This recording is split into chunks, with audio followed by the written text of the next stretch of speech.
Hola, buenas noches. Mi nombre es Deyanira Mondragón Márquez. Estudio la licenciatura en Derecho en la Universidad Virtual del Estado de Guanajuato. Mi matrícula es la 2100-8450. Este es el reto 2 del módulo de juicio de amparo 1. Mi asesora es la licenciada Sofía Pérez Fuentes. En este reto vamos a analizar tres diferentes jurisprudencias y vamos a contestar algunas interrogantes que se nos enuncian.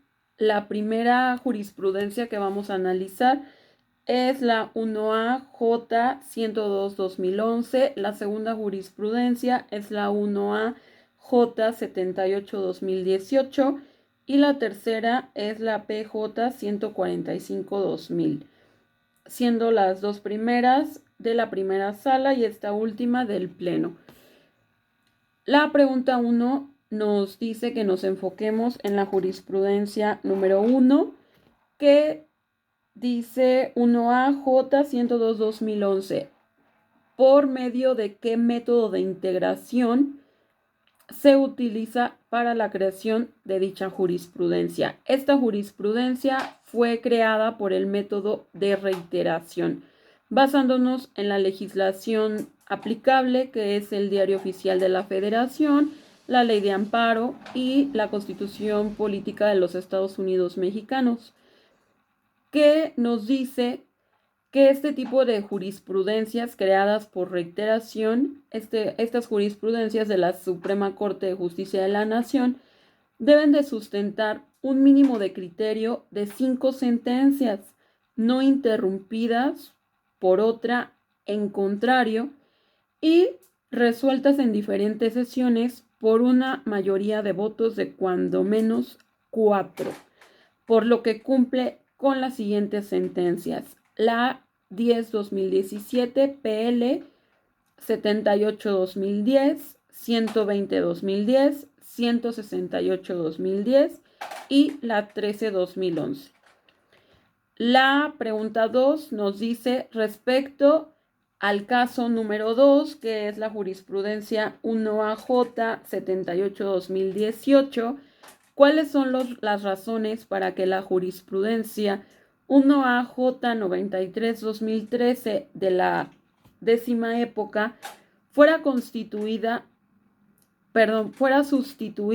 por la 1AJ 78-2008?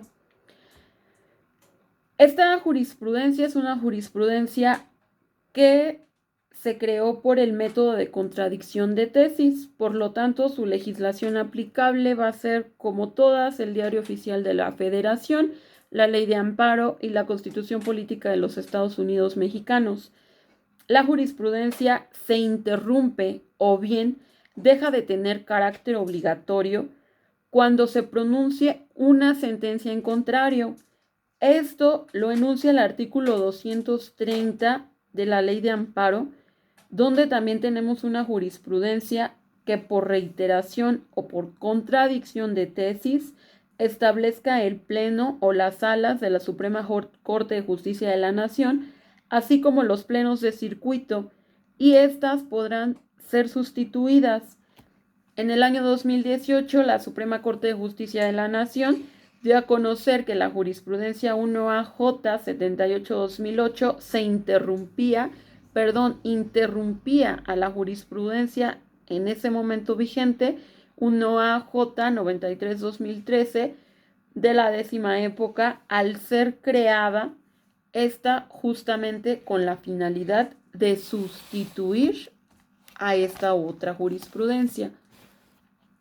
La pregunta 3 dice, respecto a los casos 1, 2 y 3, indica en qué época del Seminario Judicial de la Federación fueron publicadas las jurisprudencias.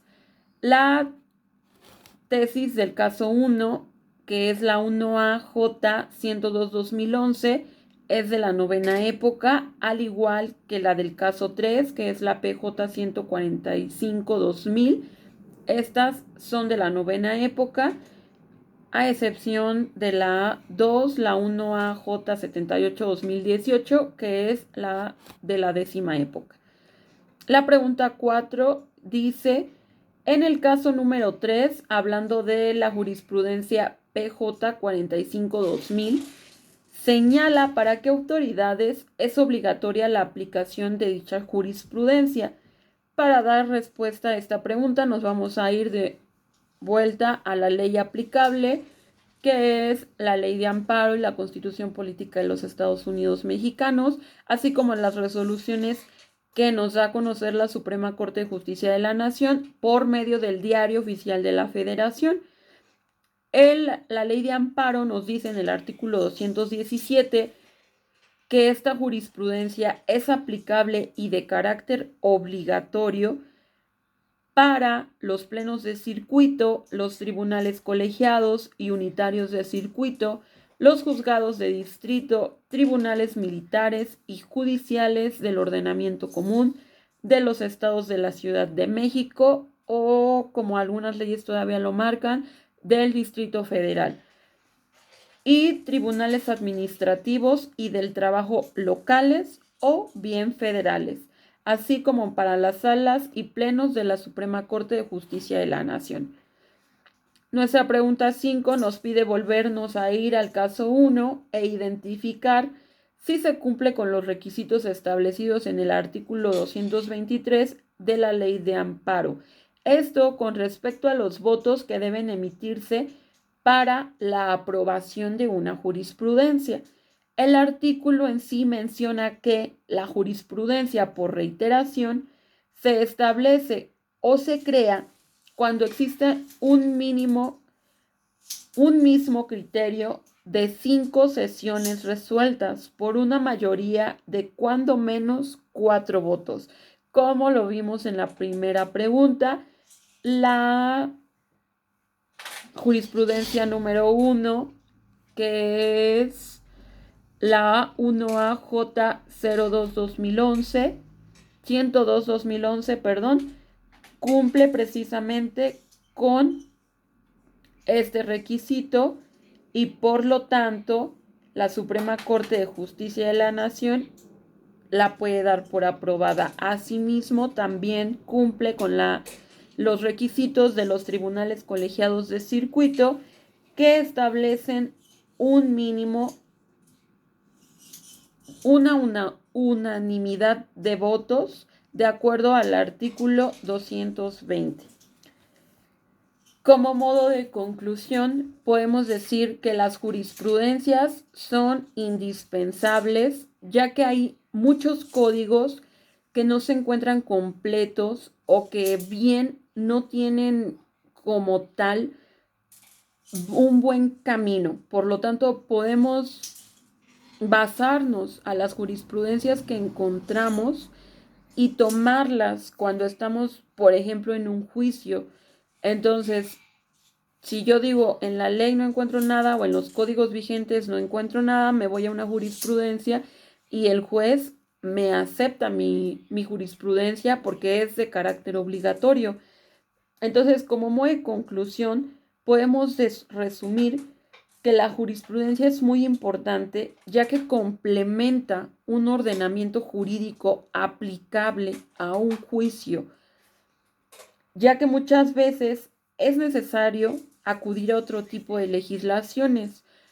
Es lo mismo como cuando no tenemos exactamente lo que viene en un código, no lo podemos aplicar, pero nos podemos ir a un tratado internacional y ahí podemos salvaguardar nuestros derechos.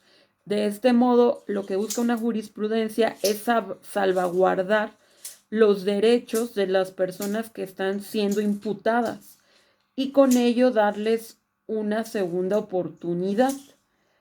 Este tipo de leyes a veces no están completas o no sabemos de qué manera utilizarlas, y las jurisprudencias, por otro lado, vienen bastante completas y tienen situaciones concretas que nos permiten poder ayudar a nuestro imputado, tratándose de un lugar penal, de algo penal.